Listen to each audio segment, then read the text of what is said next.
Hi, pre-calculus students. How you doing today? Let's finish up section 4.4. Here's some more examples. Hint, still draw yourself some pictures.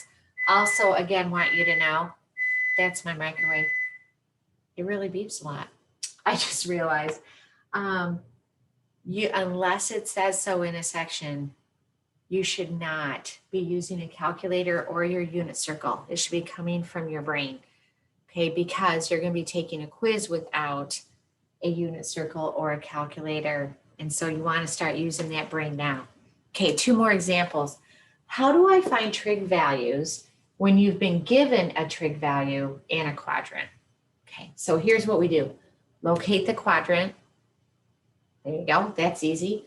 Draw a triangle to match the given information. Watch for positives or negatives based on what quadrant you're in.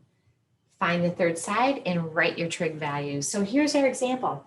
Tangent of theta they give you is 3/4, and they're telling you that theta is in between pi and 3 pi over 2. Let's locate that quadrant. Here we go. So here's 0, pi, 3 pi over 2. So we are in the second quadrant. I am wrong. We are not in the second quadrant. Let's start.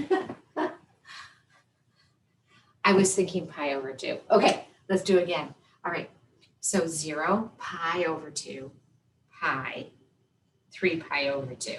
Let's go ahead and write it, right? Let's help Miss Culver out. Oh boy, there we go. We are located in the third quadrant. Ta-da! Quadrant 3, that's better. Here we go. So the next thing you do is draw yourself a triangle. Right, from the origin, here is your theta, right? That's your reference angle. Always how far you are from the x-axis, right? Now, tangent is 3/4. That's opposite over adjacent. Opposite over adjacent from theta. But notice, based on the quadrant we're in, is that 4 is negative, right? The x-axis is negative in the third quadrant. Notice also your 3 is negative, right? Those are vertical y values, and they're negative, right? So notice you have to have the negative on the 3 and the 4 to get the answers to the trig values correct.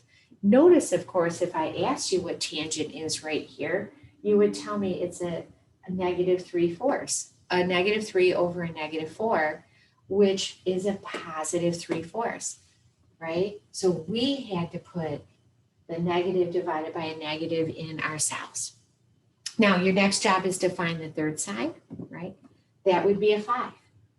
That hypotenuse is always positive because to get it, I squared a negative 4, it became positive. I squared a negative 3, it became positive. I added them up and took the square root using the Pythagorean theorem, and I have a positive here. Okay, so let's write our trig values. Well, you know, they already gave me tangent, right? Let's do the easy things first. Tangent was 3/4, which means that cotangent was 4/3, right? So even though they only gave me 1, I really had 2, right? Cosine is adjacent over hypotenuse. Notice now that negative 4 makes a difference. The answer is not 4/5, it's a negative 4/5. Secant would be the reciprocal, negative 5/4. Sine, opposite over hypotenuse, negative 3/5. Good thing we marked that 3 a negative. Now we have the right answer. Cosecant is the reciprocal.